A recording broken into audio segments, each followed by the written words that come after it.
नमस्कार। कार्यक्रम हमारे मेहमान में सभी दर्शकों का स्वागत है। दर्शकों, दुनिया के नक्शे में भारत, भारत के नक्शे में छत्तीसगढ़ और छत्तीसगढ़ के नक्शे में बस्तर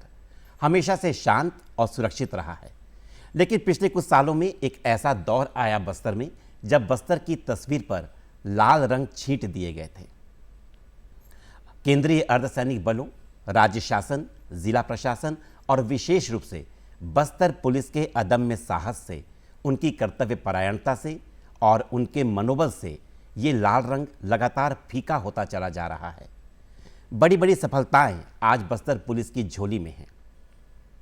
शांति और सुरक्षा विकास के लिए ज़रूरी है और बस्तर वासियों की चाहत भी। वो चाहते हैं कि एक बार फिर से बस्तर की वो तस्वीर दुनिया के सामने आए जो हरे रंग से उकेरी गई थी। क्या है बस्तर पुलिस की अब तक की सफलताएं? क्या रही चुनौतियां? कैसी है उनकी योजनाएं आने वाले समय के लिए? ऐसे ही कुछ सवालों के जवाब के लिए आज के इस कार्यक्रम में हमने अपने मेहमान के रूप में आमंत्रित किया है बस्तर रेंज के पुलिस महानिरीक्षक, वर्ष 2003 बैच के भारतीय पुलिस अधिकारी श्री पी सुंदरराज जी को। महोदय जी, इस कार्यक्रम में आपका बहुत बहुत स्वागत है। जी नमस्कार। शांति और सुरक्षा ये बस्तर की पहचान रही है,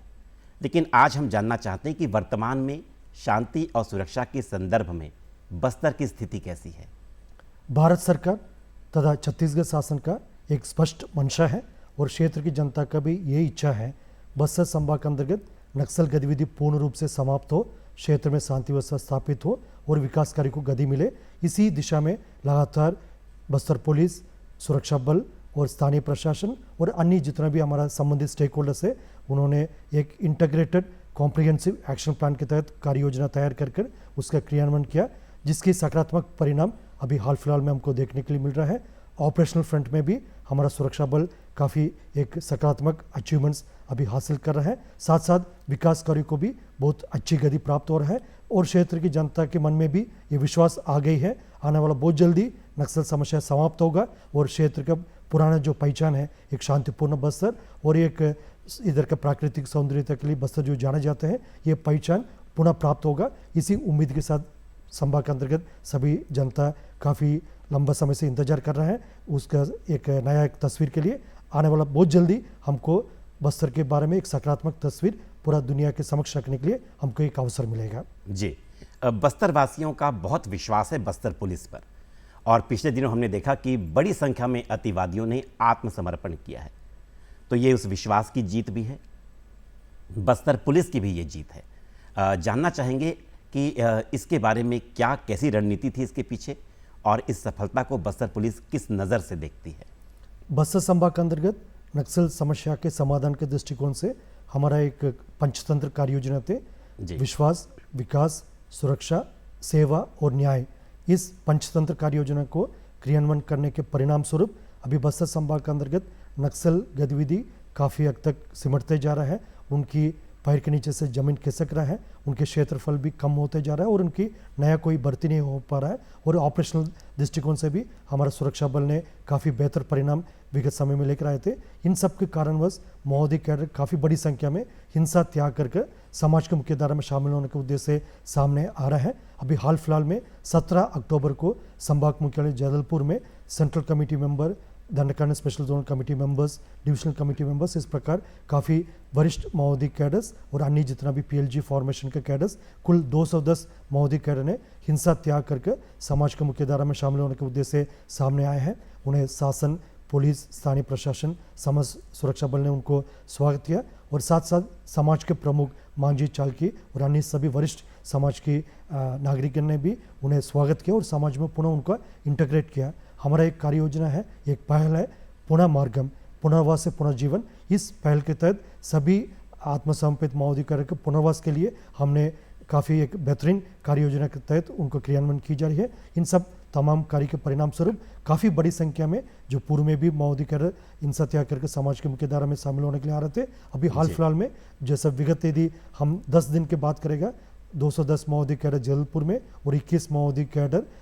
जिला कांकर में और 51 महोदय कैडर जिला बीजापुर में, इस प्रकार लगभग 300 महोदय कैडर और 180 के करीबन जो आर्म्स अम्यूनिशन को, जिसमें AK-47 LMG इंसास SLR इस प्रकार का ग्रेडेड वेपन्स भी है, उसको जमा करके एक सामान्य जीवन जीने के लिए, एक शांतिपूर्ण जीवन जीने के लिए उन्होंने एक निर्णय लिया। उस निर्णय का स्वागत करते हुए उनका पुनर्वास के लिए हम सभी प्रकार का तैयारी प्रारंभ कर दिया गया। जी, बड़ी सफलता है ये बस्तर पुलिस की और बस्तर के लोगों के विश्वास की जीत है। हम जानना चाहेंगे आपसे कि जैसे आपने पुनर्वास की बात कही, तो पुनर्वास के साथ साथ आत्मसमर्पित जो अतिवादी हैं उनकी सुरक्षा के लिए किस तरह की नीतियां हैं बस्तर पुलिस के पास? यदि कोई भी माओवादी कैडर या उनका कोई भी समूह यदि ये निर्णय लिया है, उन्होंने हिंसा त्याग करके समाज के मुख्य धारा में शामिल होकर एक शांतिपूर्ण और सुरक्षित सामान्य जीवन जीने का, उनकी सिक्योरिटी और उनकी जो फ्यूचर है, यह स्थानीय प्रशासन, जो पुलिस बल शासन की मंशानुरूप, उनके शासन के निर्देशानुसार उनके एक सामान्य परिस्थिति में उनका जीवन यापन करने के लिए और सुरक्षित एक वातावरण निर्मित करके देने का हमारा एक दायित्व है। इसी दायित्व के तहत सभी प्रकार का व्यवस्था के इंतजाम की जा रही है। और इसके पूर्व में भी जितना माओवादी कर हिंसा त्याग करके समाज के मुख्य धारा में शामिल हुआ, उनके एक शांतिपूर्ण और एक सामान्य जीवन और साथ साथ उनके आने वाले जीवन में किसी प्रकार का आर्थिक संकट ना रहे, उनके किसी प्रकार का जो दिक्कत को सामने ना करना पड़े, उन सब के लिए सभी प्रकार के जो कार्य योजना को हम इंटीग्रेटेड एक कोऑर्डिनेटेड एफर्ट के माध्यम से इसको इम्प्लीमेंट की जा रही है, जिसका परिणाम पूर्व में भी काफ़ी सकारात्मक रहा और आने वाले समय में उसका और बेहतर क्रियान्वयन करने के लिए हमारा पूरा प्रयास जारी रहेगा। जी, उत्तर बस्तर की बात करें तो यहाँ पर बड़ी सफलता मिली है और अतिवादियों का प्रभाव कम भी हुआ है,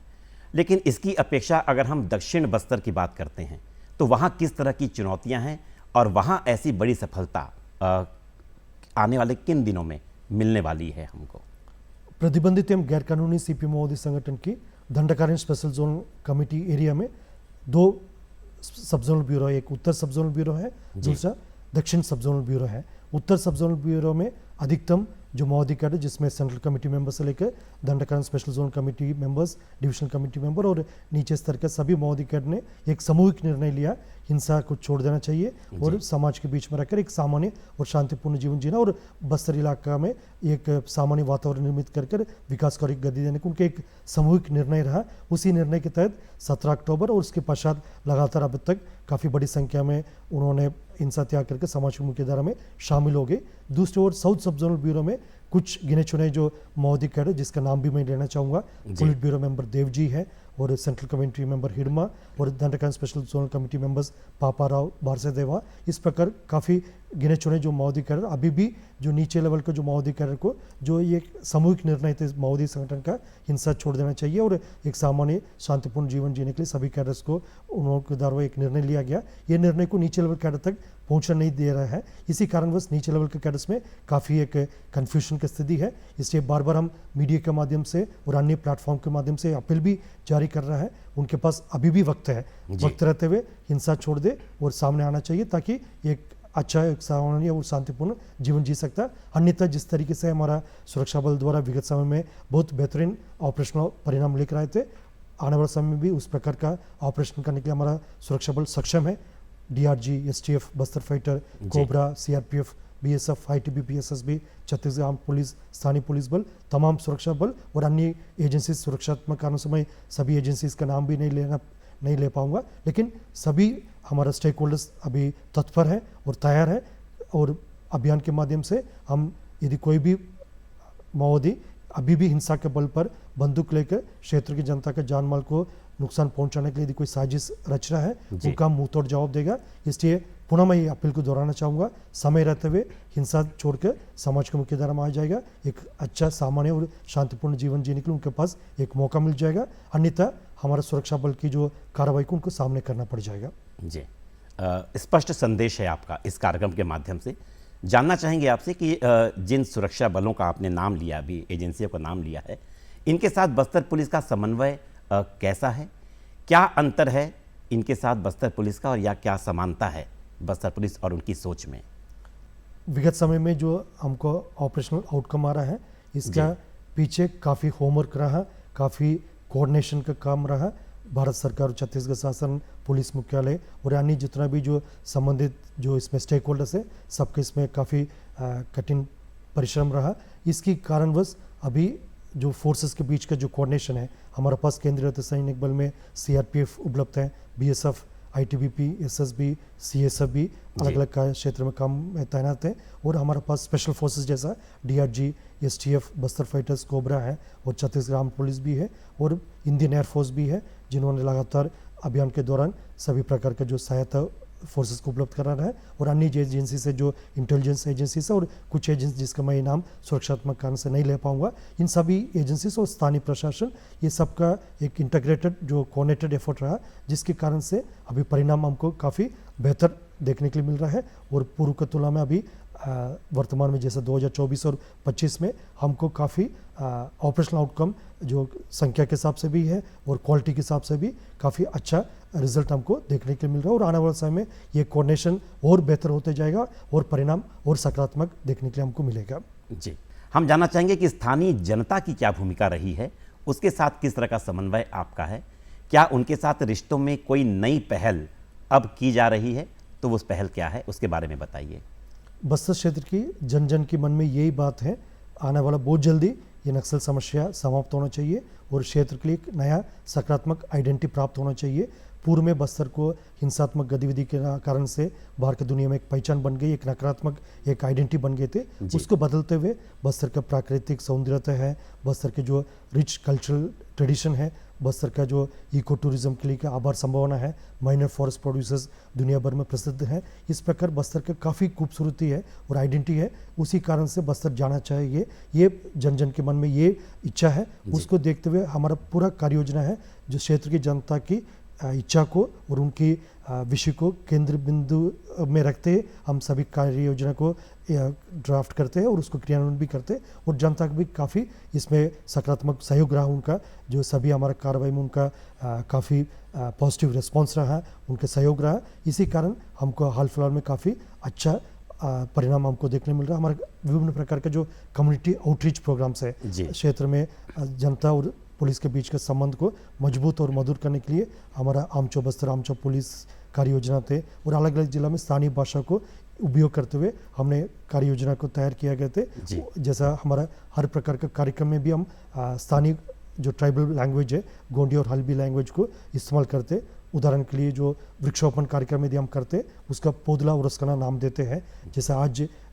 31 अक्टूबर को पूरा देश में एकता दिवस के रूप में मनाया जाता है, उसका भी हम 2 कार्यक्रम जो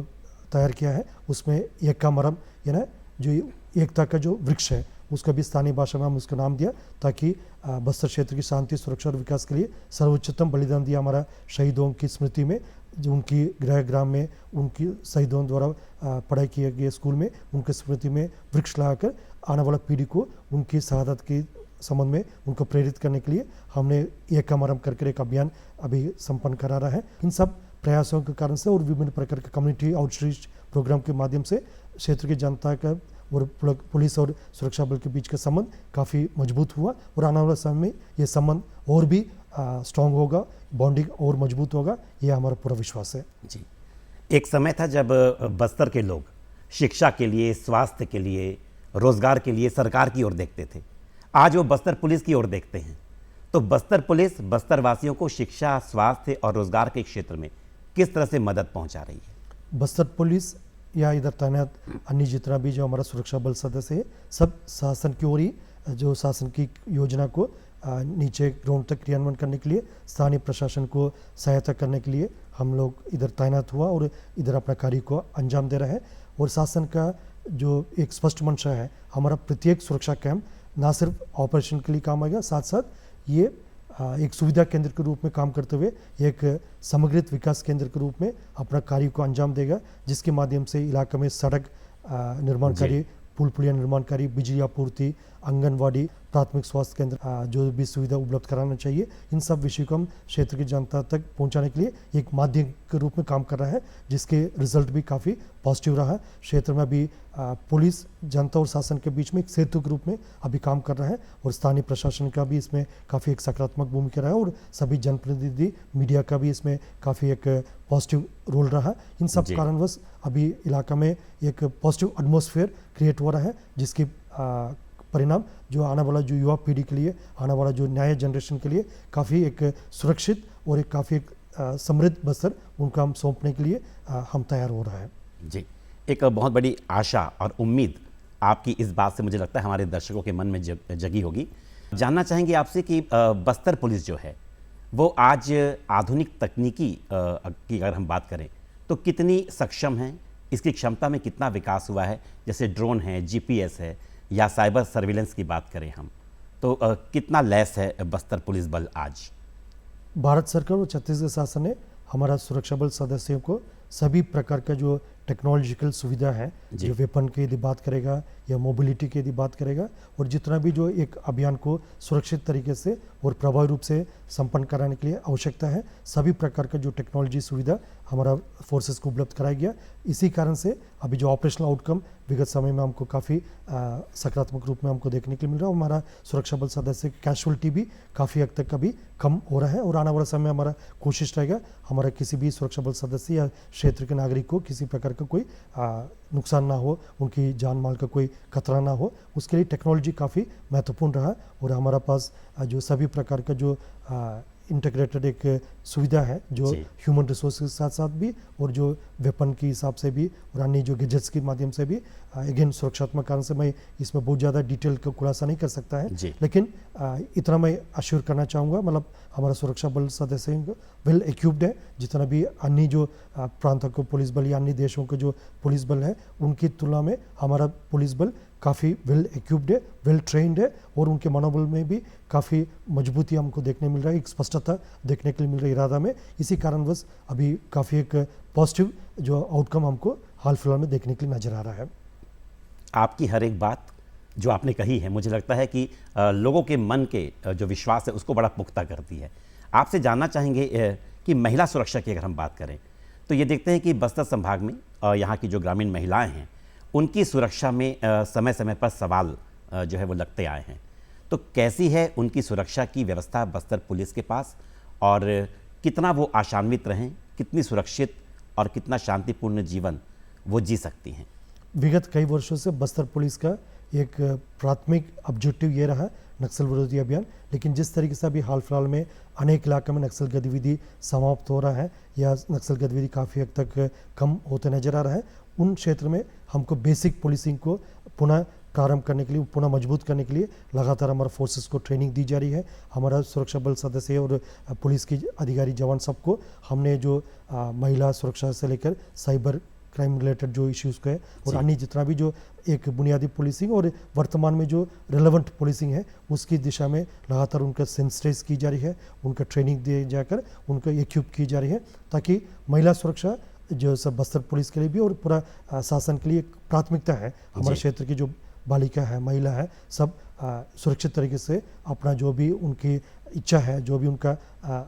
एस्पिरेशन है जो भविष्य निर्माण करने के लिए, उसी को एक सकारात्मक रूप से निर्माण करने के लिए उनके एक हम सिक्योर वातावरण प्रोवाइड करने का हमारा दायित्व है। उसी हिसाब से लगातार हम काम कर रहे हैं। जो सभी जिला मुख्यालय में जो महिला प्रकोष्ठ है, महिला थाना है और उनकी महिला संबंधित जो भी अपराध होते हैं उसका त्वरित निराकरण करने के लिए हमारे पास ट्रेंड जो ऑफिसर्स भी है, बल सदस्य भी है और उसी कारण से अभी विगत समय में देखने के लिए मिल रहा है जो महिला संबंधित अपराध में आंशिक कमी हमको नजर आ रहा है। और आने वाले समय में हमारा पूरा प्रयास रहेगा महिला संबंधित अपराध में बिल्कुल हम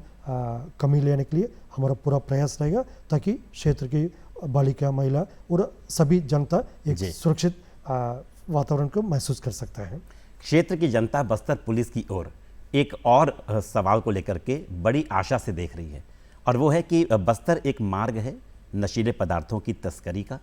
और यहाँ के युवा, चाहे वो शहरी हों चाहे वो ग्रामीण हों, उनको अगर हम नशे से बचाना चाहते हैं, बस्तर को नशा मुक्त रखना चाहते हैं, तो इसके लिए कैसी कार्य प्रणाली है बस्तर पुलिस के पास? अभी वर्तमान में ना सिर्फ बस्तर इलाका में, जो अन्य प्रांतों में, अन्य जगह में भी जो ड्रग्स रिलेटेड जो इश्यूज़ है जो पुलिस के लिए और साथ साथ समाज के लिए एक चैलेंज के रूप में रहा और उसी चैलेंज को सामने करने के लिए सभी फोर्सेस को इस दिशा में लगातार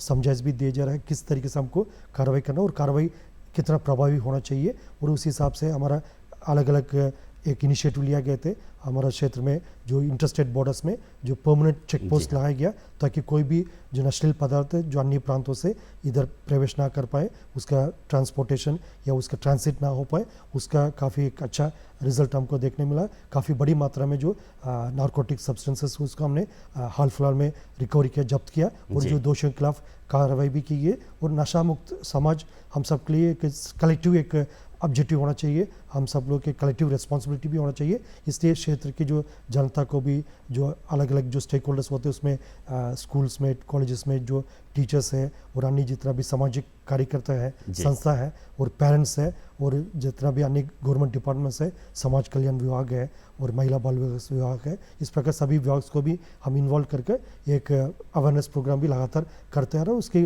परिणाम भी हमको अच्छा देखने के लिए आ रहा है। लेकिन आने वाले समय में ये हमारा एक प्राथमिकता के क्षेत्र रहेगा। क्षेत्र के युवा किसी प्रकार जो नशा की इसमें कैद ना हो, इसी के लिए हम लगातार प्रयासरत करके इस विषय को एड्रेस करने के लिए हमारा पूरा कोशिश रहेगा। जी हाँ, बस्तर का महोत्सव, दशहरा पर्व और बड़े शांतिपूर्ण ढंग से और सुरक्षात्मक माहौल में संपन्न हुआ, इसके लिए बस्तर पुलिस जो है वो धन्यवाद की पात्र है। ये एक ऐसा मौका था जब देश के केंद्रीय गृह मंत्री माननीय अमित शाह जी बस्तर आए थे। उन्होंने यहाँ पर मुरिया दरबार कार्यक्रम में जवाबदेही निश्चित की है, जो समाज के और विशेष करके ग्रामीण क्षेत्रों के जो प्रमुख लोग हैं, कि वो ये ध्यान रखें कि उनके गांव का कोई युवा अतिवाद की राह पर आगे न जाए। बस्तर पुलिस वाले किसको जवाबदेही देते हैं कि वो बस्तर पुलिस के साथ मिल करके इस तरह का कार्य करें? बस्तर क्षेत्र का एक पॉजिटिव आइडेंटिटी क्रिएट करना अकेला